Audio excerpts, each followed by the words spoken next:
There are 15 steps that we take our clients through when making sure that they purchase the perfect first investment property and set themselves up for massive portfolio growth.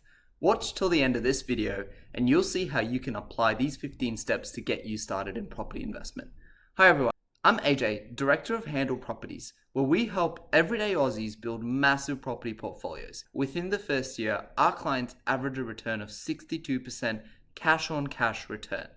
At the age of 32, I've built myself a 6-property portfolio worth in excess of $5 million, and we'll cover how you can do the same, if not much better. So, if you're kicking off your investment journey, you probably have just enough to start with a deposit, and you've got so many decisions to make. We're going to cut all the noise and go through 15 simple steps that you need to go through to make sure that you're securing the right investment property. Now, firstly, when you get started, you need to consider, what are you buying? Are you buying a primary residence, a place that you want to live in, or an investment property, one that you want to grow over time? This decision is pivotal. If you're deciding to purchase your own home, the decisions that you need to make are different. Do you like the property? Do you like the suburb? If you have children, are there good schools nearby? Do you think that this is where you want to live and have a lifestyle? Whereas when you're purchasing an investment property, it's a completely different ballgame. You're looking at the numbers, and your goal is to purchase something that grows as much as possible in the shortest period of time. So please be very clear on exactly which you're going for, because trying to muddle the two might mean that you make a poor decision or a compromise on both ends, so you might not get what you want. Now, assuming that you're purchasing an investment property, you can move on to step 2, which is deciding how much can you afford to buy. Now, if you can only afford to buy a $350,000 house in today's market, we recommend that our investors save more and come back to the market when they can purchase something in excess of $400,000 or $500,000, where we see the real opportunities in the market being available. Now, you can get properties for less than this, be it properly making compromises such as buying an apartment, maybe a townhouse at a subpar location, or perhaps in a regional mining town where the returns are highly dependent on one source of income. So it might be really good today, but might be a disaster tomorrow. We'd prefer to operate within the safe parameters of investing, and most of our clients buy between $500,000 to $700,000. Okay, let's say you can afford this. Then you're on to step number 3. And in step number 3, you need to decide which type of loan you want. There are 2 options. 1, you can get a principal and interest loan, or 2 is interest only. Now, as a first-time investor, you're probably a little bit nervous thinking, interest only, I really hate debt. Like, the idea is completely new to me and I want to pay this loan off as quickly as possible. You'd be surprised to know that most of our investors actually opt for an interest-only loan. Now, why is that the case? Firstly, when you go interest only, your actual month-to-month repayment is far lower because you're not paying back the principal component. This means that our investors are able to fork out a smaller amount every month to cover and hold that investment property. These additional amounts that they may have otherwise put towards principal, they save towards their next investment purchase. This means it's much faster for them to be able to buy that property number 2, 3, 4, 5, and so on and so forth. So have a think, is P&I good for you or interest only? Both options are okay. It just really depends on your goals and what you're seeking to get out of your property portfolio. The next step is deposit. How much deposit are you going to put down? You probably hear lifelong debates around 10%, 12%, 20%, or even more. Now, it's a big decision, especially when you're getting started, because it's likely that you're going to have to put a majority of your net wealth or all of your savings down towards this house. So there's a few considerations to make.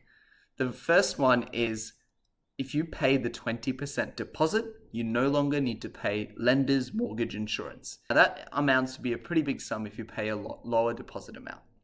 But on the contrary, if you pay a lower deposit amount, such as 10 or 12%, the cost of getting started in the property market for you is significantly lower, even after accounting for LMI. Say that you're looking to purchase a $700,000 property. The difference between a 10 or 20% deposit is $70,000. I don't know about you, but that kind of money takes quite a bit of time for you to be able to save up, especially early in your investing journey where you don't have capital growth to help you along the way. Now, it's a question that we dive deep with clients. Ultimately, Everyone has their preference. But personally, as I invest more and more into property, my preference is to pay 0% down as a deposit, or if I have to, as little as possible. Now, the fifth consideration is pretty important. You might have decided budget, P&I, deposit, all of that stuff, but it all comes down to how much money can you afford to pay out of your pocket every single month. You need to do this math carefully, because the worst thing that you could possibly do as an investor is purchase a property only to find that 6 to 12 months later that it's costing you $3,000 or $4,000 a month, which is above your budget, and suddenly you have to sell. Why is this a bad thing? It's because when you purchase properties, they appreciate over 10, 20, 30 years. Property investment is not a sprint, it's a marathon. So you need to make sure that the purchase that you've made is one that you can hold for the longer period of time if you really want to reap the rewards of your investment. Sit down, calculate how much you can afford today to set aside in terms of repayments, add a 50% or even 100% buffer to that, and there you have your maximum monthly cost. This is super important because the worst thing you'd want to do is be distressed month to month as you hold that property investment. Perfect. So now you have an idea of your budget, how much you can afford. You're educated and you really had more of a start than a majority of people out there in the market. Now, if you want an even bigger edge, something that you could do is assemble a star-studded team around you. So think about people such as a mortgage broker who can help you get a pre-approval by comparing your loan options from multiple lenders to get you the best rate and terms. You can get a solicitor or conveyancer, someone who's there who's going to help you review contracts, make sure that you've done the right level of due diligence to secure the right property. A property manager, this is the person who's going to manage the month-to-month rental management and deal with your tenants to make sure you're getting paid on time and your property is up to scratch. And then lastly is a buyer's agent. If you're looking to purchase interstate or in a location that you don't really know or understand, or perhaps you're poor on time and need to make a really good decision, a buyer's agent could be a great option to give you confidence in that investment decision. By assembling this kind of star-studded team around you, you do one of two things. Firstly, you get confidence because you have experience in your corner. And secondly, you got peace of mind because between them, you've got many of your risks of investments covered. Okay, next, you got to get your pre-approval, which is step 7. This locks in the maximum budget that you can afford for your next investment property. It sets the scene for your property search process. Now, with the pre-approval, you can either go straight to the bank or to a mortgage broker to work out what the right amount and terms are. Many of our clients get pre-approved for a much higher amount than they end up purchasing. So if you're going to pre-approval, don't be nervous and think, I don't want to loan more than $600,000. Ask for the maximum pre-approval amount and you can buy far below that. This gives you comfort of knowing exactly what the top ceiling of your budget is. Now, you've done all of this. You're on to step 8, which is doing your research. This part is critical. You need to look for suburbs across Australia that have strong signals of future growth. We at Handle Properties look at over 30 data points, but a few to name just now are things such as high population growth, because you want to invest in areas where the population's rising, because that means more people are coming into the market and there's going to be sustained pressure for property as they start bidding against each other to secure the right investment or property to live in. Secondly, we like to see infrastructure investment, which is money from government or private institutions come into the market to provide even more reason for capital appreciation. Another thing is low vacancy rates, which means that if you were to purchase an investment property, that most properties in this market are already tenanted, which means it's easy for you to find a tenant fairly quickly. Aside from this, we also look for limited inventory. We don't want 15 or 20% of this suburb already on market.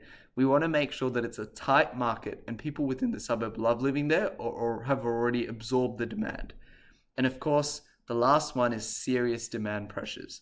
So you can look at lots of statistics around things such as days on market to see how tight is this market or suburb that you're investing in? And is this something that you expect to stay between the next 6, 12 to 18 months?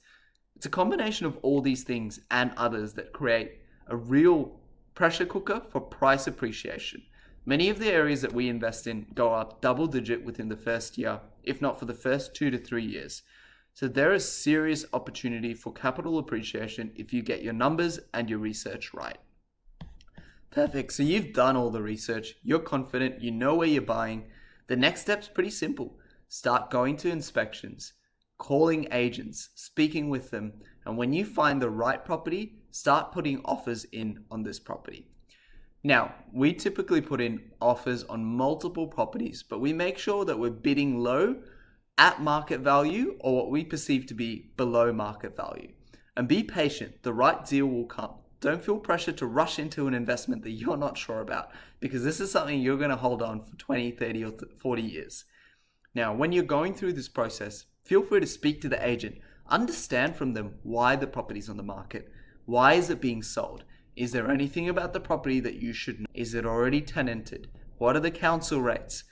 Having a dialogue with the agent opens up a lot more information around what's going on, and you might come to learn other things beyond just the price that might motivate the seller to sell this property.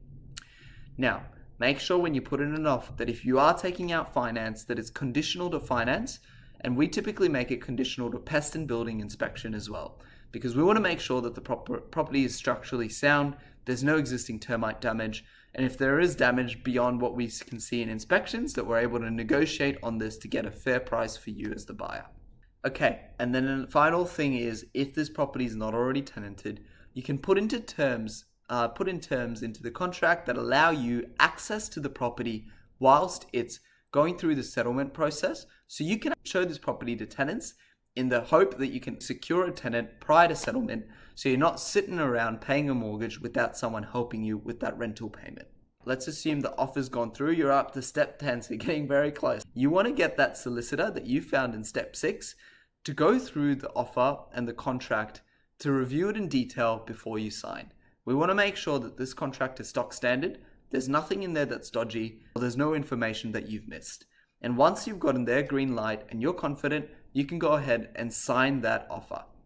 Now, you've signed an offer. You've got a few things depending on which state you're going into. Some states have cooling off period if you're not buying through auction. But more importantly, you want to get that building and pest inspection done quite quickly within the 14 days, as well as making sure you convert your pre-approval into a formal approval for your finance. When you go through the building and pest inspection, if there are any red flags that come from the property that are structural or big defects, it's safe to walk away. You get your money back and there's no harm done. However, if there's lots of small bits, you can actually negotiate back and forth with the agent to get a better price on that property. You're now on to step 12 and you're so close to owning this property. You need to appoint a property manager who's going to be there to actually take care of the property day to day, arrange tenants to come through, perform inspections, and fix anything that needs fixing. So, how we typically do it is we go to 2 or 3 property managers in the suburb, get quotes from them on how much it would cost for them to manage the property for you, and depending on what you feel from them, choose the right one to take care of the process. Now that that's done, you're on to step 13. You need to purchase insurance for your property. In many cases, that loan approval is conditional on you securing insurance. Sometimes you need to provide proof of that insurance as a settlement clause. We always do due diligence and check between 2 to 3. Often the prices are wildly different depending on where you're buying. So do check a few and find the right one for you. Now, you're on to step 14. It's all done. The property is yours. You've gotten a property manager. It's likely that you already have a tenant and you should see the rental income start to come in. This is fantastic. And if you've chosen the right investment in the earlier steps, in the right locations, you should see double-digit growth within the first 12 months. That means a cash-on-cash return of close to 50% or more. So that means you turbocharge your investment journey and skip to step 15 very quickly. And in step 15, what you can do is use that growth in the equity of your first investment and do it all over again. You can borrow up to 80% of the capital appreciation. So let's put this simply. You buy a $500,000 property. It's gone up 20% in value. So it's now worth $600,000 or $100,000 equity growth. You can take $80,000, which is 80% of the $100,000, towards as a deposit or an investment amount towards your next property. This means that you no longer need to save all of this money after tax from your income, but you can take equity from one property and use it to purchase the second. This really turbocharges your investment journey because your ability to grow wealth has gone up exponentially. But when you get to this stage, we do take our clients through options that they can consider, such as trusts and other structures, to make sure that they have the ability to protect their borrowing capacity as they continue to grow their investment portfolio. So here are our 15 steps. If you like what you saw, please hit subscribe and like. Otherwise, stay tuned. We've got more information coming.